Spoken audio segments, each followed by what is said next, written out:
amigos e seguidores do canal, boa noite. Bem-vindos a mais um vídeo do projeto Lovecraft 2.0. Para quem está passando aqui pela primeira vez, né, só lembrando, a gente tem postagens aqui quartas e sábados. Quartas-feiras são dedicadas ao interlúdio de terror, que a gente chama, são dedicadas aos grandes clássicos da literatura fantástica e do sobrenatural. Vocês podem dar uma olhada aqui na playlist, né? E aos sábados, o ano passado inteiro a gente seguiu narrando toda a obra do H.P. Lovecraft. Esgotada essa obra, nós começamos já no início desse ano a postar as três tipos de obra. A obra poética do próprio Lovecraft, já esgotamos. Obras de autores em parceria com o Lovecraft, como foi no sábado passado, e como será hoje, obra de participantes do Círculo Lovecraft.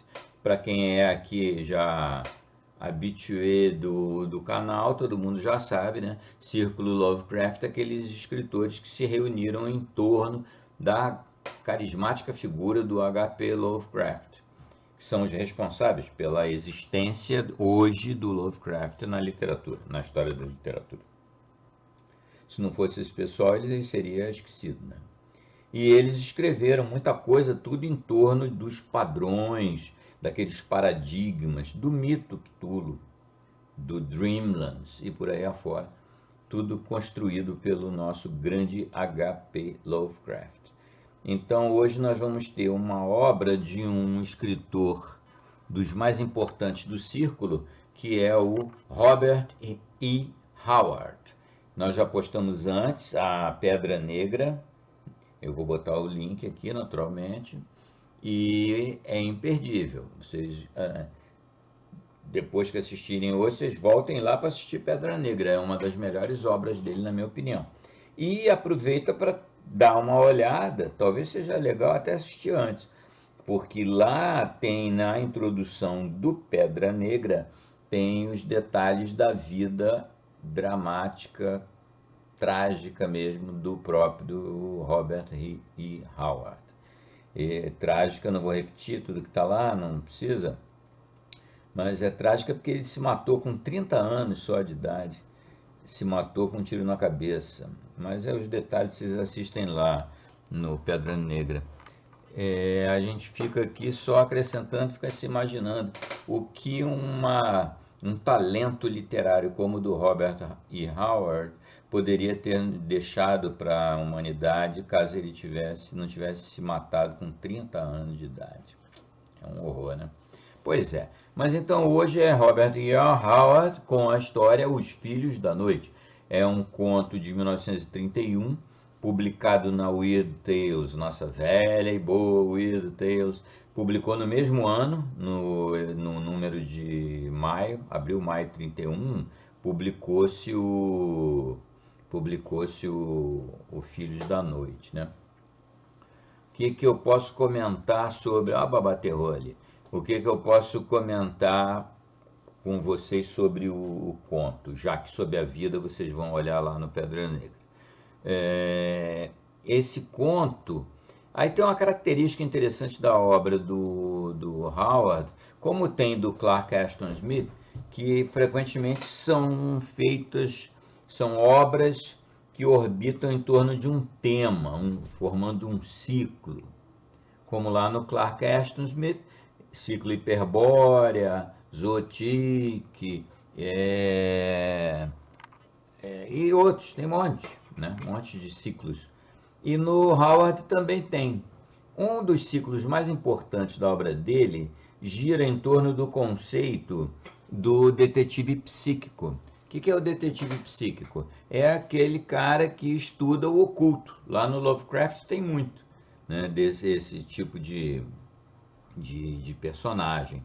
No Howard tem não um detetive psíquico só, mas tem uma dupla, que é o Kirowan e o Conrad. Esses dois caras são dois detetives psíquicos que aparecem em várias histórias dele. eventualmente a gente narra essas outras histórias. Mas a primeira desse ciclo é a de hoje, o Filhos da Noite. Apesar de que os dois, o Rowan e o Conrad, estão na história, mas eles não são os protagonistas da história. Eles estão ali, perifericamente na história. A história sequer é uma história de horror, longe de ser uma história do mito Cthulhu, até mesmo que sejam figuras como Cthulhu, Satógua e outros são mencionados muito en passant no conto, não tem qualquer papel na história e, portanto, a história não se classifica absolutamente como mito Cthulhu. Ela não é horror nem é mito Cthulhu. E sequer é muito Lovecraftiana, até aí vamos debater com vocês aqui. O que vocês acham? Se sentem aquele saborzinho Lovecraft nessa história de hoje? É uma história é uma obra, uma narrativa sobre a história da humanidade, uma história alternativa da humanidade, pelas palavras do, de fato, protagonista, que é o John O'Donnell. O O'Donnell, ele está num grupo conversando, no qual, grupo esse, que estão os dois detetives psíquicos, que você na história não percebe que eles serão, ou seriam, ou foram, ou eram detetives psíquicos, o Rowan e o Conrad. Eles estão lá naquele meio debatendo e a história toda é conduzida, narrada, sentida, sonhada, possivelmente, pelo O'Donnell. Esse O'Donnell, ele participa desse conto duplamente, ele tem duas personalidades que rolam na história. Eu não vou, tenho medo aqui de dar detalhe demais e estragar a graça, mas ele tem dois avatares, vamos chamar assim, que aparecem na história. O O'Donnell do tempo presente, que está lá conversando com os caras, e um O'Donnell de eras passadas. É uma viagem no tempo muito original. É uma viagem no tempo causada pela forma mais prosaica, que vocês vão ver na história. Não vou contar, né, claro. Mas ele, então... Aí começa a fazer, a conduzir a narrativa um outro... Não chama nem O'Donnell, tem um outro nome. Mas é aquela mesma consciência, aquela mesma pessoa em outras eras. Então ele volta no passado, depois retorna. Vocês vão ver. Muito interessante, muito original, muito criativo. É realmente como tudo do Howard. Dizem que essa é a melhor história de horror dele. Para mim, né, é uma questão de gosto pessoal, duplamente errado. Primeiro, não é uma história de horror de forma alguma, vocês vão ver. Segundo, é uma história de fantasia, lógico. Claro que é, mas não é de horror. E para mim não é a melhor. É boa, eu gosto bastante, como gosto da Pedra Negra, até gosto da Pedra Negra mais do que essa. Mas para mim a melhor obra realmente, e aí é horror purinho, do Howard é o Pombas do Inferno. Eu li quando era garotinho e fiquei apavorado.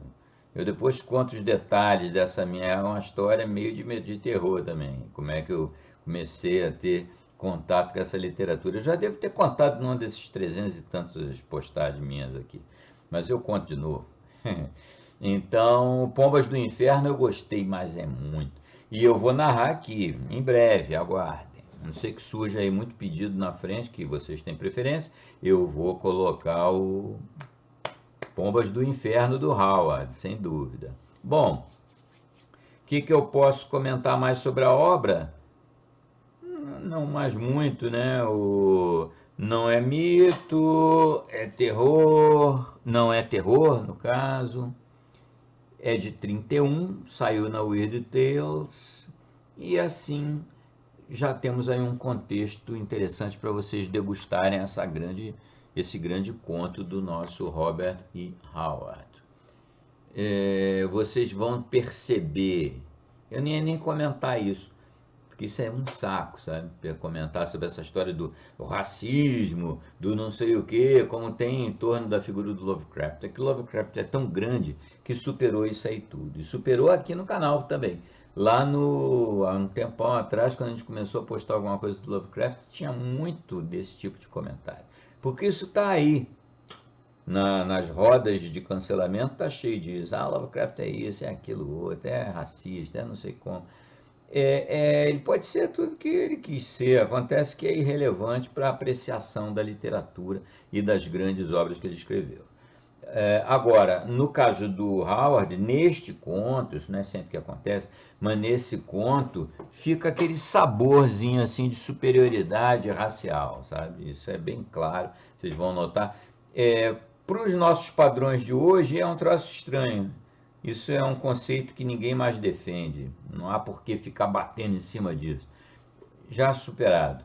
Acontece que lá nos anos 30, isso tinha ares de verdade científica. Mas só para não deixar de mencionar. Vamos focar e nos concentrar na obra. É muito legal, muito criativo, como eu já disse, como que o cara ilustrou uma história alternativa da humanidade pela voz e pela consciência do nosso John O'Donnell. E os dois detetives psíquicos assistindo. Depois eles começaram a trabalhar nas próximas histórias. Era isso aí que eu tinha para vocês. Espero que vocês se divirtam, curtam, compartilhem, comentem principalmente. Vamos ampliar aqui o nosso conjunto de participantes aqui do canal. Basta um like e um comentário, um compartilhamento, vocês já ajudam muito, aí começa a chegar muito mais gente. Vamos nessa. Não esqueçam, quem não assistiu na quarta passada, o Cão dos Baskerville não pode perder de jeito nenhum. Cão dos Baskerville. Quem nunca leu de Sherlock Holmes, basta isso aí, já fica com a cota de Sherlock completa. Que mais? E sim, e na quarta que vem nós vamos seguir, é a segunda e penúltima parte do Cão dos Baskerville. Não percam de jeito nenhum. Abração a todo mundo, saudações, divirtam-se. Os Filhos da Noite, Robert E. Howard, 1931, publicado originalmente na Weird Tales de abril-maio de 31. Lembro que havia 6 de nós no estranho apartamento de Conrad, com suas relíquias excêntricas de todas as partes do mundo e suas longas fileiras de livros, que abrangiam desde a edição Mandrake Press de Boccaccio até um Missale Romanum, encadernado em tábuas afiveladas de carvalho e impresso em Veneza em 1740. Clements e o professor Kirwan haviam acabado de se envolver num debate antropológico um tanto impaciente. Clements defendendo a teoria de uma raça alpina separada e distinta, enquanto o professor sustentava que a pretensa raça era simplesmente um desvio de uma linhagem original ariana, possivelmente o resultado de uma mistura entre as raças meridionais ou mediterrâneas e o povo nórdico. "E como?" perguntou Clements. "Você explica a braquicefalia deles? Os mediterrâneos tinham crânios tão longos quanto os arianos. Qual mistura entre esses povos dolicocéfalos produziria um tipo intermediário de crânio largo? Condições especiais poderiam causar uma mudança numa raça originalmente de crânio longo", retrucou bruscamente Kirwan. Boas já demonstrou, por exemplo, que no caso dos imigrantes na América, as estruturas cranianas muitas vezes mudam em uma só geração. E Flinders Petrie já provou que os lombardos mudaram de uma raça de crânio alongado para uma de crânio redondo em poucos séculos. "Mas o que causou tais mudanças?" "Muita coisa ainda é desconhecida pela ciência", respondeu Kirwan, "e não precisamos ser dogmáticos. Ninguém sabe até agora por que as pessoas de ancestralidade britânica e irlandesa tendem a ficar extraordinariamente altas no distrito Darling da Austrália. Talos de trigo, como são chamados, ou porque pessoas de tal descendência têm uma estrutura da mandíbula mais delgada após umas poucas gerações na Nova Inglaterra. O universo é cheio de coisas inexplicáveis. E por isso pouco interessante, de acordo com Mahan", riu Taverell. Conrad sacudiu a cabeça. "Devo discordar. Para mim, o desconhecido é mais extraordinariamente fascinante. O que explica, sem dúvida, todas as obras de bruxaria e demonologia que vejo em suas estantes. disse Catterick, acenando com a mão em direção às fileiras de livros. E deixe-me falar de Catterick.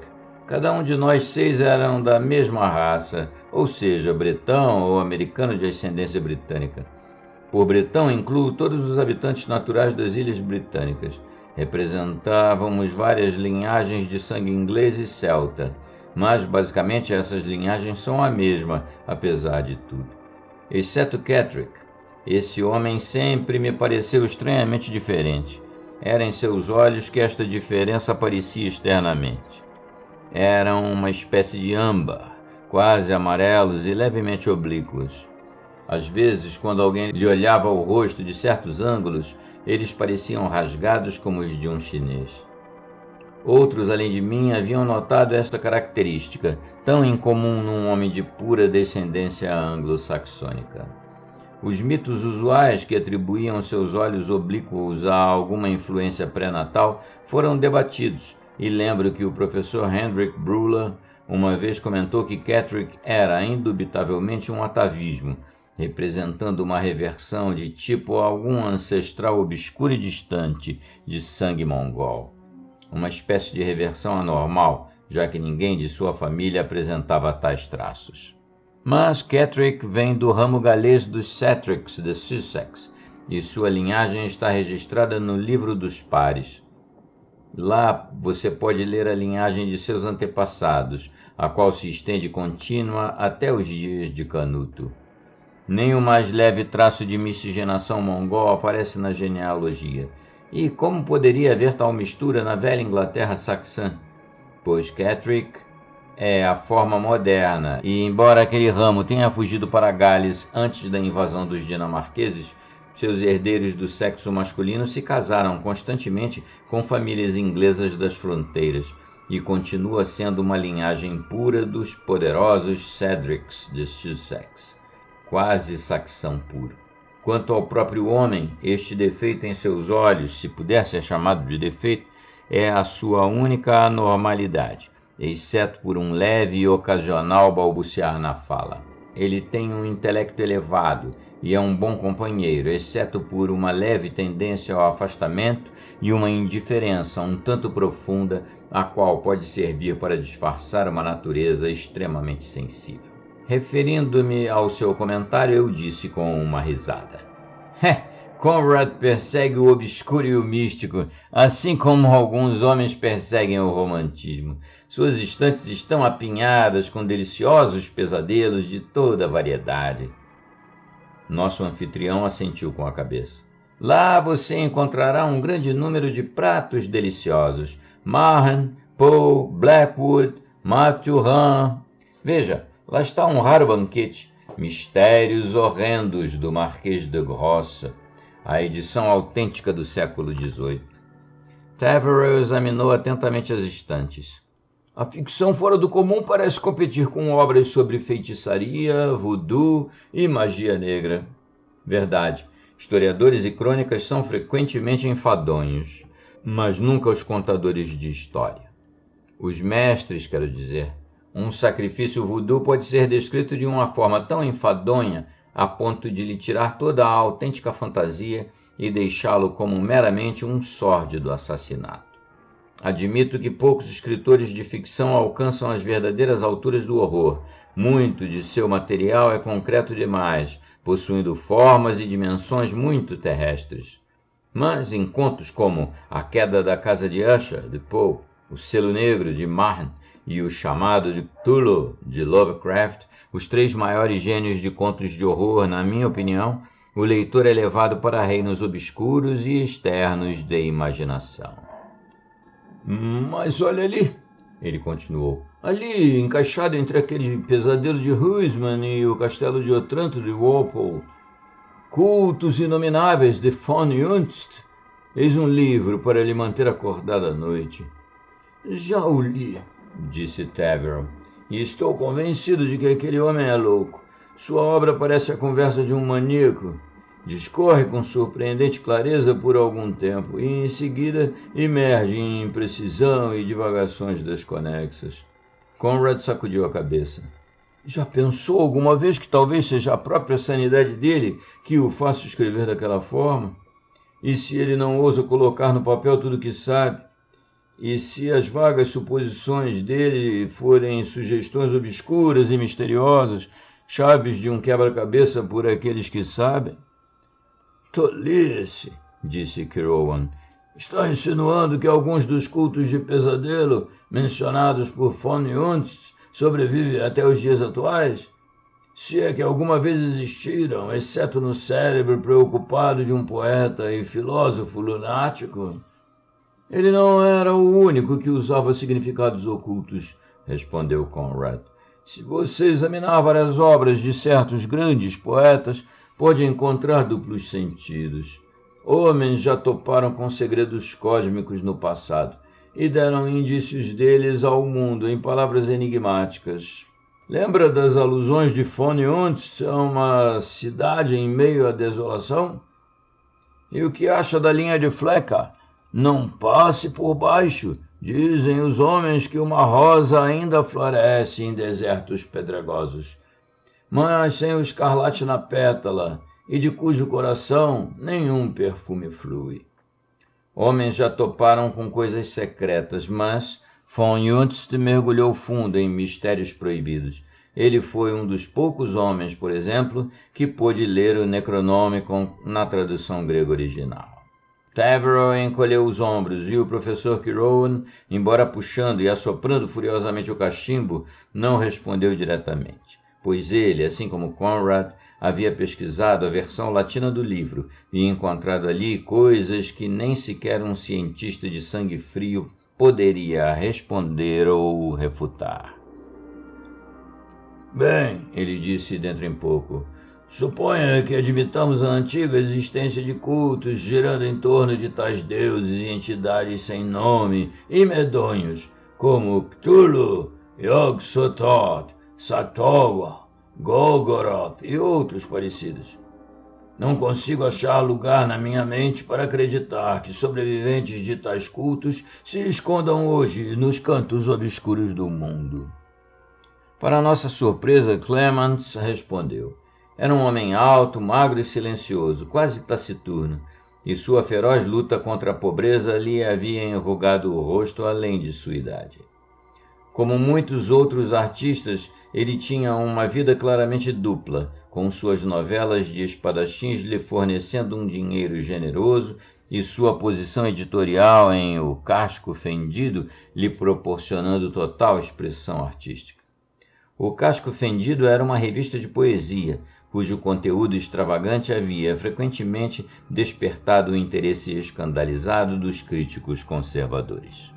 Lembrem-se que von Unst menciona um chamado culto de Bran, disse Clemens, abarrotando o bojo de seu cachimbo com uma marca particularmente ignóbil de tabaco. Acho que uma vez vi você e Taverell discutindo.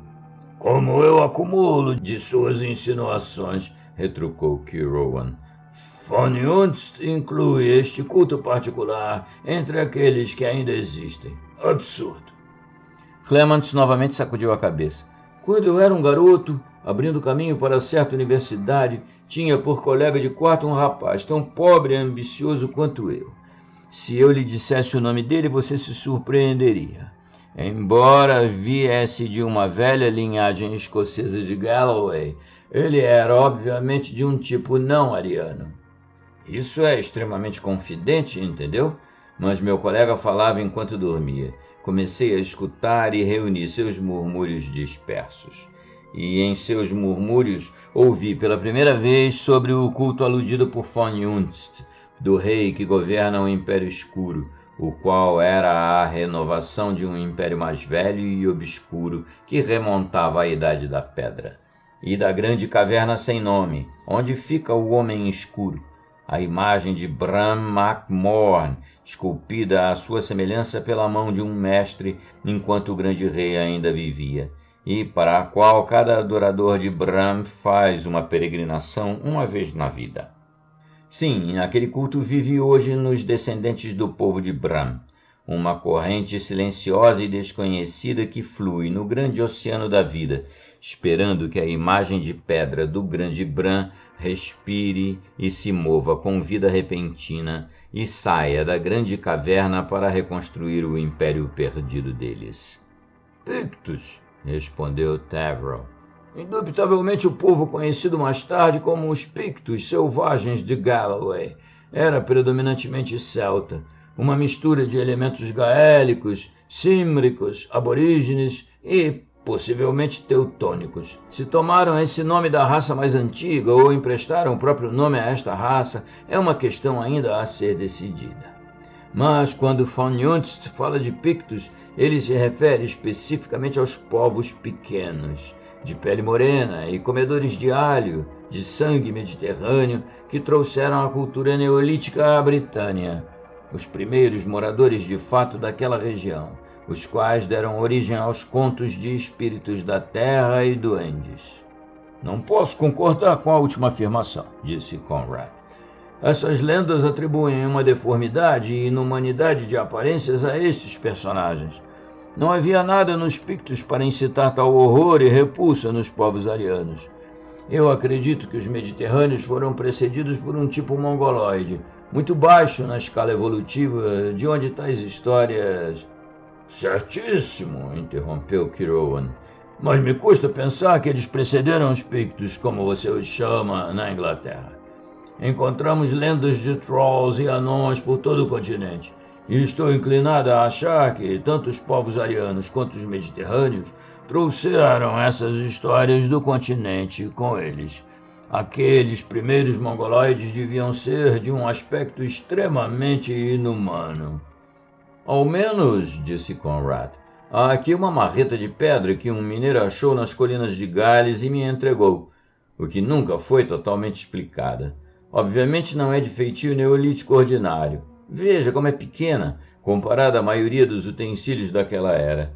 É quase como um brinquedo de criança. Contudo, é surpreendentemente pesada e, sem dúvida, um golpe mortífero poderia ser dado com ela. Eu mesmo fiz o cabo e você ficaria surpreso em saber como foi difícil entalhá-lo com a forma e equilíbrio correspondentes à cabeça. Olhamos para o objeto. Era bem feito, polido de uma forma como os outros remanescentes do Neolítico que já vi, embora, como dizia Conrad, fosse estranhamente diferente. Seu pequeno tamanho era singularmente inquietante, pois não tinha de modo algum a aparência de um brinquedo.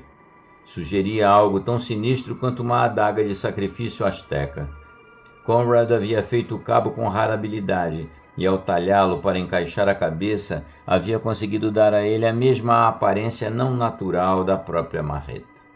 Havia até copiado a feitura de tempos primordiais, fixando a cabeça na fenda do cabo com tiras de couro cru. Céus! Taverell deu um golpe desajeitado num antagonista imaginário e quase despedaçou um caro vaso Shang. O equilíbrio desta coisa é todo descentralizado. Eu teria que reajustar toda a minha mecânica de estabilidade e equilíbrio para manuseá-la. Deixe-me vê-la. Catterick pegou o objeto e o mexeu desajeitadamente, tentando arrancar o segredo de seu manuseio adequado. Por fim, um tanto irritado, ele o balançou para cima e deu um pesado golpe num escudo que pendia na parede próxima. Eu estava perto do mesmo e vi a marreta infernal se retorcer em sua mão, como uma serpente viva, e seu braço se desviar do caminho. Ouvi um grito alarmado de aviso, e a escuridão caiu sobre mim com o impacto da marreta sobre minha cabeça. Voltei lentamente à consciência. Primeiro foi uma sensação fosca de cegueira e de total falta de conhecimento sobre onde eu estava ou quem eu era. Logo, uma vaga percepção de vida e ser e algo duro comprimindo minhas costelas. Logo, as brumas clarearam e voltei completamente a mim. Eu jazia de costas sob algum arbusto e minha cabeça palpitava ferozmente. Meu cabelo estava empastado e coagulado de sangue, pois o couro cabeludo havia sido aberto. Mas meus olhos percorreram meu corpo e membros, vestidos apenas com uma tanga de pele de cervo e sandálias do mesmo material, e não acharam outro ferimento.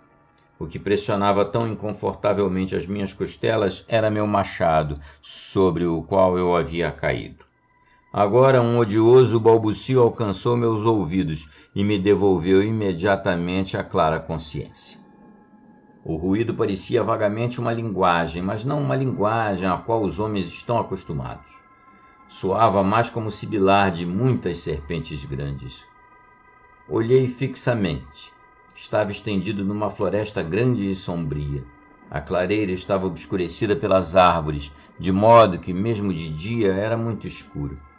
Sim, aquela floresta era escura, fria, silenciosa, gigante e totalmente medonha. E olhei para a clareira.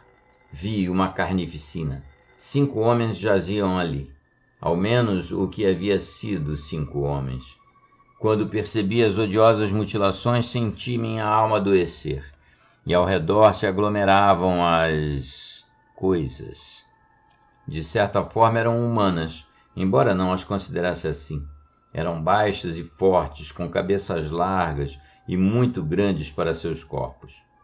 Seus cabelos eram sinuosos e lisos, seus rostos largos e quadrados, com narizes chatos, olhos horrivelmente oblíquos, um fino talho como boca e orelhas pontudas. Vestiam peles de animais como eu, mas estas peles estavam rudemente alinhadas.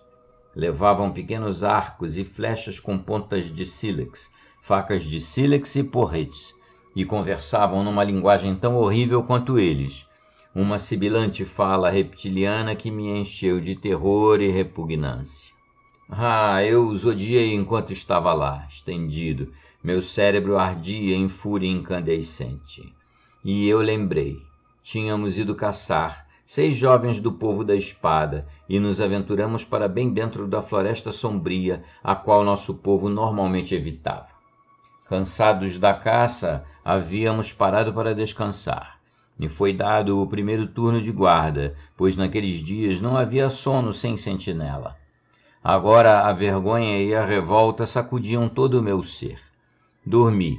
Havia traído meus camaradas, e agora jaziam cortados e mutilados, assassinados, enquanto dormiam por criaturas nocivas que nunca haviam se atrevido a enfrentá-los em igualdade de condições.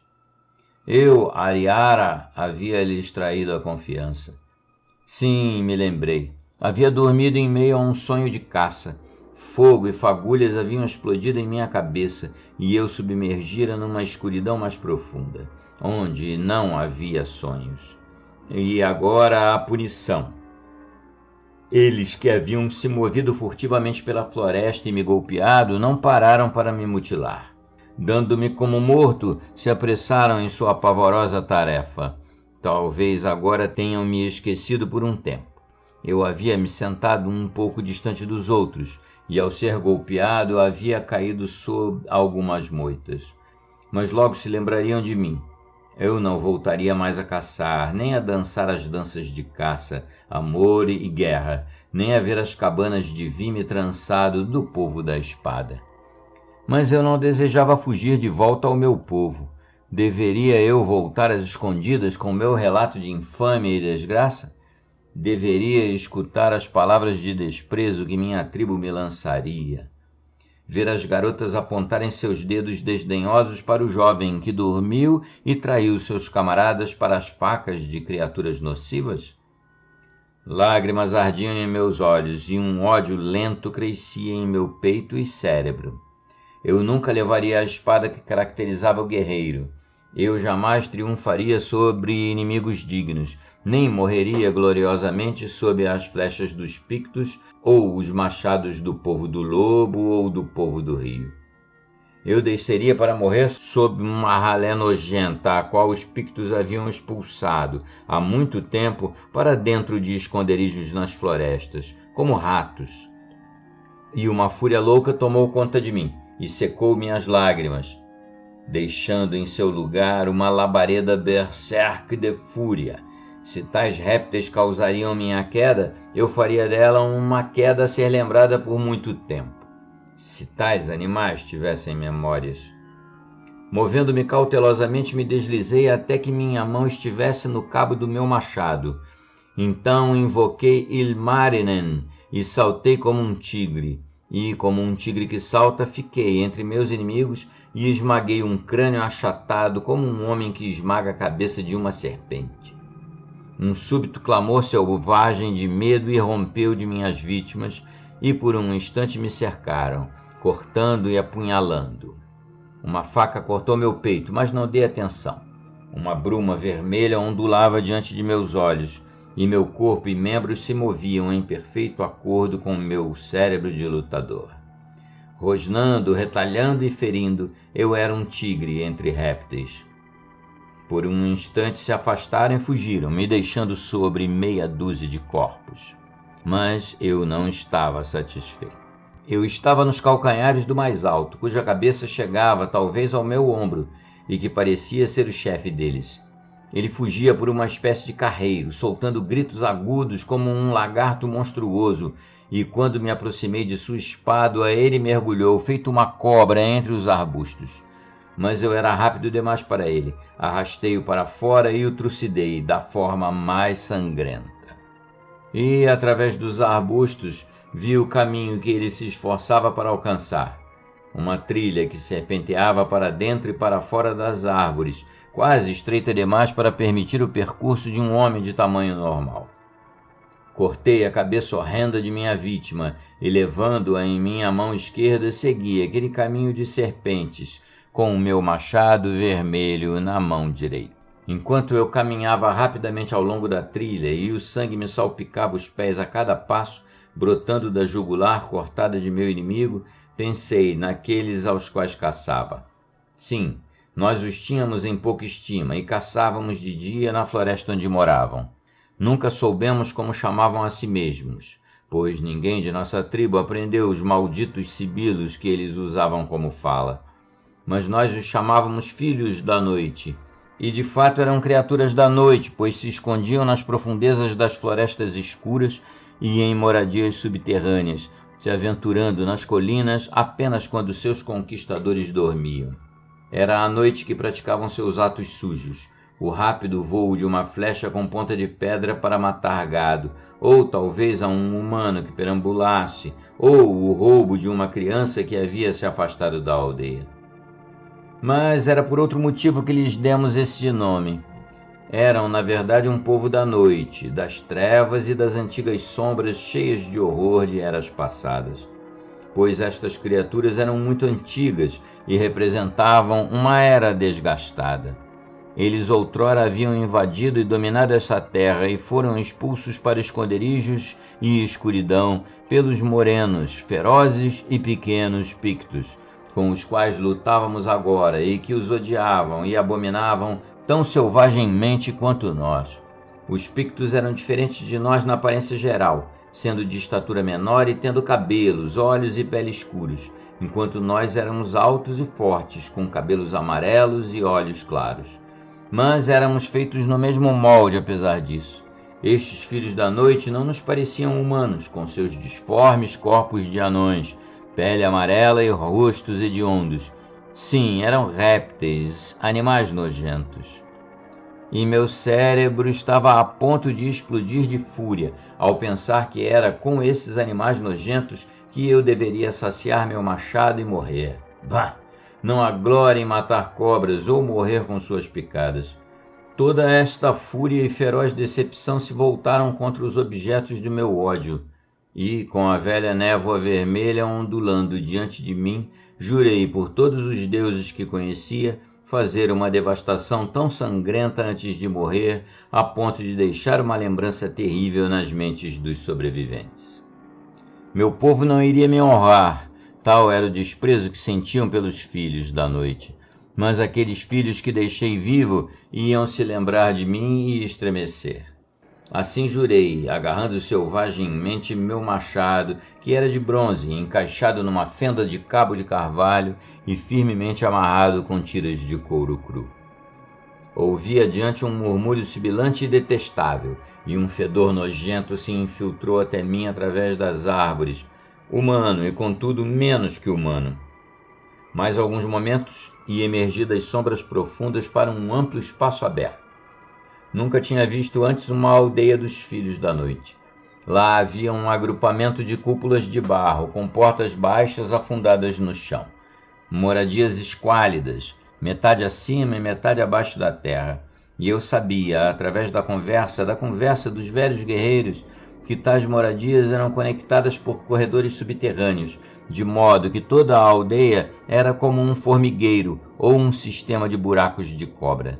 E me perguntei se outros túneis não se afastavam sob o chão e emergiam a longas distâncias das aldeias. Diante das cúpulas se aglomerava um vasto grupo das criaturas, sibilando e tagarelando a uma grande velocidade. Eu havia apressado o passo e, ao sair do esconderijo, corria com a rapidez de minha raça. Um clamor selvagem se ergueu da turba quando viram o Vingador, alto, manchado de sangue e com os olhos resplandecentes, saltar da floresta. Gritei ferozmente, lançando a cabeça gotejante entre eles, e pulei como um tigre ferido no meio deles. Agora não havia escapatória para eles. Mesmo que fossem para seus túneis, eu os seguiria até as entranhas do inferno. Eles sabiam que poderiam me matar e me cercaram, 100 deles, para fazê-lo. Não havia nenhuma chama selvagem de glória em meu cérebro, como poderia haver contra inimigos dignos. Mas a velha loucura berserk de minha raça estava em meu sangue, e o cheiro de sangue e destruição em minhas narinas.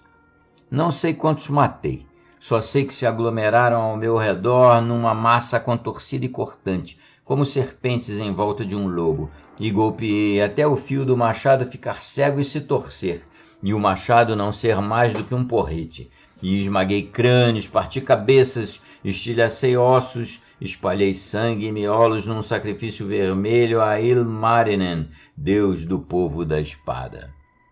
Sangrando de 600 de ferimentos e cego por um talho através dos olhos, senti uma faca de pedra penetrar fundo em minha virilha, e ao mesmo tempo um porrete me arrancou o couro cabeludo. Caí de joelhos, mas me ergui de novo, cambaleante, e vi, numa espessa névoa vermelha, um anel de rostos furtivos com olhos oblíquos. Golpeei como um tigre moribundo, e os rostos se romperam numa ruína vermelha. E enquanto eu vergava, desequilibrado pela fúria dos meus golpes, uma mão com garras apertou minha garganta, e uma lâmina de sílex foi enfiada em minhas costelas e torcida malignamente. Sob uma chuva de golpes, caí novamente, mas o homem com a faca estava debaixo de mim, e com minha mão esquerda eu o encontrei e lhe quebrei o pescoço antes que ele pudesse se arrastar dali. A vida ia embora rapidamente. Através do sibilar e uivar dos filhos, eu podia ouvir a voz de Ilmarinen. Contudo, eu mais uma vez me levantei teimosamente, através de um verdadeiro redemoinho de porretes e lanças. Não conseguia mais ver meus inimigos, nem sequer numa névoa vermelha, mas podia sentir seus golpes e sabia que se lançavam contra mim. Firmei os pés, agarrei o cabo escorregadio do meu machado com ambas as mãos, e invocando mais uma vez Ilmarinen, ergui meu machado e dei um último e terrível golpe. Devo ter morrido de pé, pois não houve sensação de queda, mesmo enquanto sabia, com uma última vibração de selvageria, que matava. Mesmo enquanto sentia o estilhaçar de crânios sob meu machado, a escuridão veio com o esquecimento. Voltei subitamente à consciência. Estava meio deitado numa grande poltrona e Conrad derramava água sobre mim. Minha cabeça doía e um fio de sangue havia meio secado em meu rosto. Rowan, Taverell e Clement se inclinavam ao meu redor ansiosamente, enquanto Catterick estava bem à minha frente, ainda segurando a marreta, seu rosto expressando uma cortês inquietude que seus olhos não mostravam. E diante da visão daqueles olhos malditos, uma loucura sangrenta se ergueu dentro de mim. Ali, dizia Conrad, eu lhes disse que ele ia voltar a si num instante, só um arranhão. Ele já suportou coisas piores. Agora tudo bem, não é, O'Donnell? Em resposta, eu os empurrei para os lados e, com um único rosnado baixo de ódio, me lancei sobre Catterick. Pego totalmente de surpresa, não teve oportunidade de se defender. Minhas mãos se fecharam em sua garganta e nos espatifamos juntos sobre as ruínas de um divã. Os outros gritaram de espanto e horror e pularam para nos separar, ou melhor, para me separar de minha vítima, pois os olhos oblíquos de Catterick já começavam a lhe saltar das órbitas. "Pelo amor de Deus, O'Donnell!"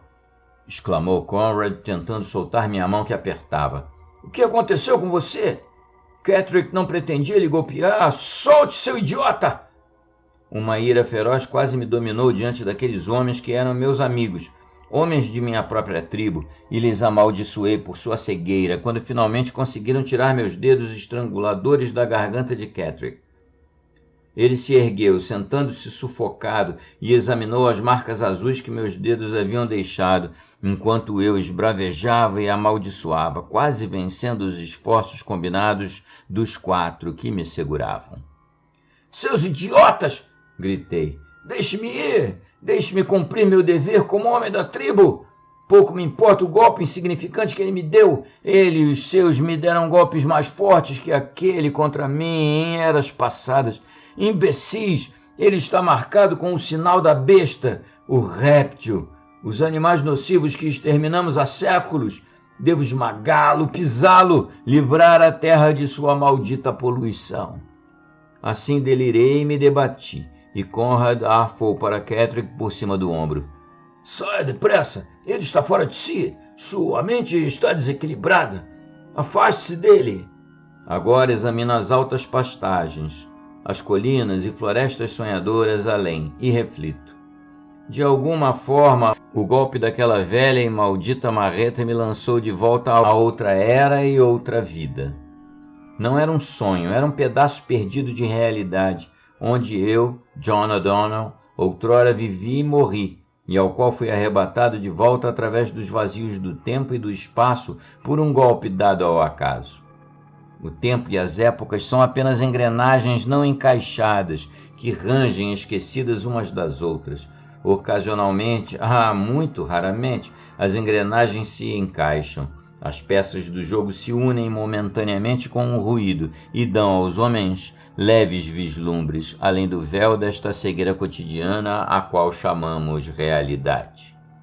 Sou John O'Donnell e fui Ariara, o qual teve sonhos de glória guerreira, de caça e de festa, e que morreu numa pilha vermelha de suas vítimas em alguma era perdida.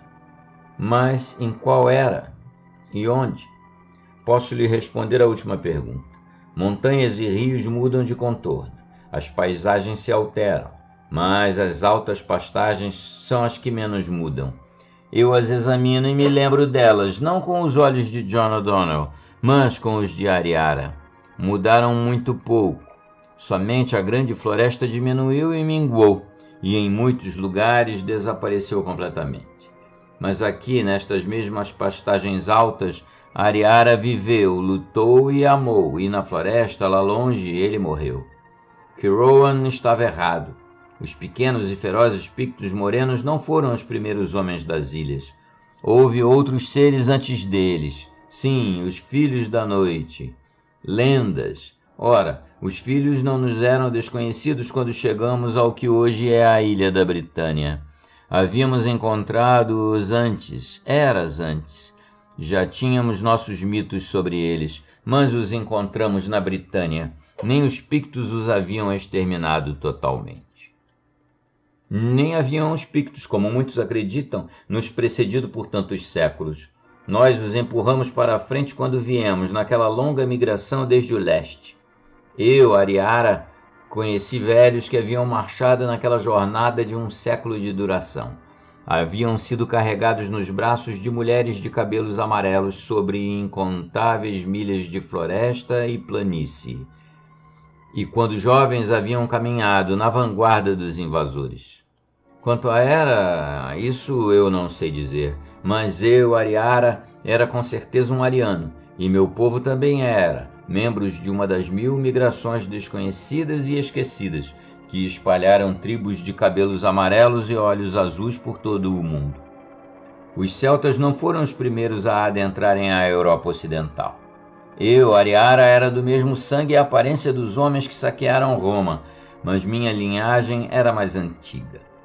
Da linguagem falada, nenhum eco permanece na mente consciente de John O'Donnell. mas eu sei que a língua de Ariara era, para o celta antigo, o que o celta antigo é para o gaélico moderno.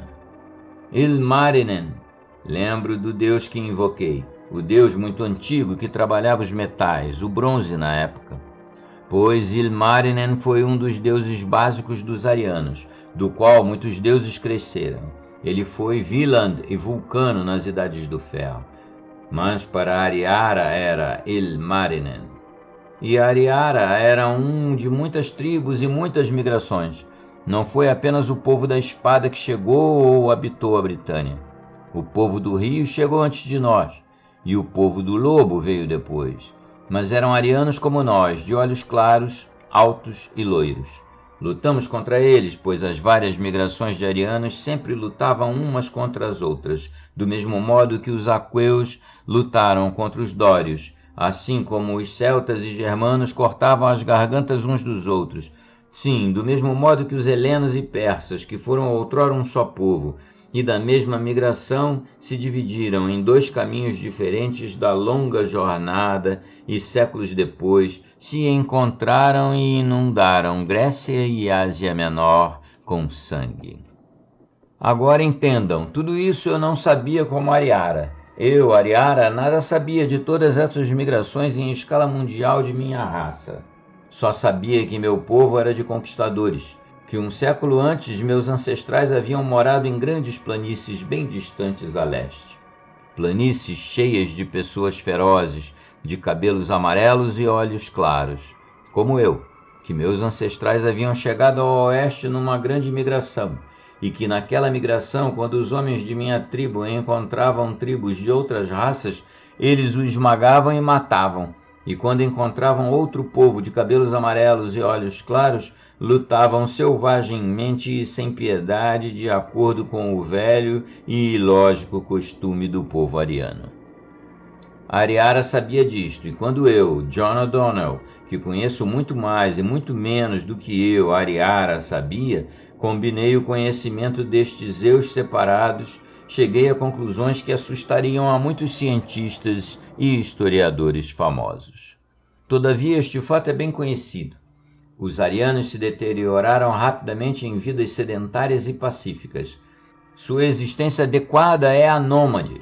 Quando se estabelecem numa existência agrícola, preparam o caminho para sua ruína, e quando encerram a si mesmos com os muros da cidade, selam sua condenação.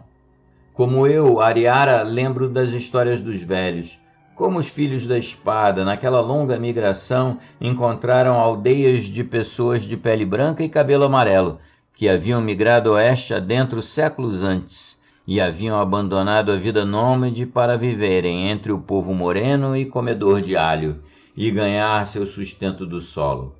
E os velhos contavam o quão moles e fracos eles eram, e quão facilmente caíram diante das lâminas de bronze do povo da espada. Vejam, acaso a história inteira dos filhos de Ária não está naquelas linhas? Vejam quão rapidamente o persa seguiu o medo, o grego ao persa, o romano ao grego e o germano ao romano. Sim, e o nórdico seguiu as tribos germânicas quando elas enfraqueceram, depois de mais ou menos um século de paz e indolência, e lhes saquearam os espólios que haviam tomado nas terras do sul. Mas deixe-me falar de Catterick. Os cabelos curtos atrás do meu pescoço se eriçam diante da simples menção de seu nome. Uma reversão de tipo, mas não ao tipo de algum chinês ou mongol limpo de épocas recentes. Os dinamarqueses expulsaram seus ancestrais para as colinas de Gales. E lá, em qual século medieval e de qual modo repugnante, aquela maldita mancha aborígene deslizou para dentro do limpo sangue saxão da linhagem celta, para jazer tanto tempo adormecido? O celta galês nunca se acasalou com os filhos da noite mais do que os pictos fizeram, mas deve ter havido sobreviventes, animais nocivos à espreita naquelas colinas sombrias que sobreviveram a seu tempo e era. Nos dias de Ariara eram dificilmente humanos. O que 1000 anos de retrocesso devem ter feito com a raça? Que forma repugnante entrou furtivamente no castelo Catterick em alguma noite esquecida, ou se ergueu do escuro para agarrar alguma mulher da linhagem perdida nas colinas? A mente se esquiva de tal imagem, mas isto eu sei. Deve ter havido sobreviventes daquela abominável época reptiliana, quando os Catricks adentraram Gales. Talvez ainda haja, mas esta criança trocada, este pária da escuridão, este horror que usa o nome de Catrick, a marca da serpente está sobre ele, e até que seja destruído, não haverá descanso para mim. Agora que eu o conheço pelo que ele é, ele polui o ar limpo e deixa o sorriso da serpente sobre a terra verde. O som de sua balbuciante voz sibilante me enche de arrepiante terror, e a visão de seus olhos oblíquos me inspira a loucura. Pois venho de uma raça real, e um ser como ele é um insulto contínuo e uma ameaça, como uma serpente sob o pé. A minha raça é régia, embora agora tenha se degradado e caia em decadência pela mistura contínua com raças conquistadas. As ondas de sangue estrangeiro deixaram meu cabelo preto e minha pele morena, mas ainda tenho a estatura nobre e os olhos azuis de um ariano régio.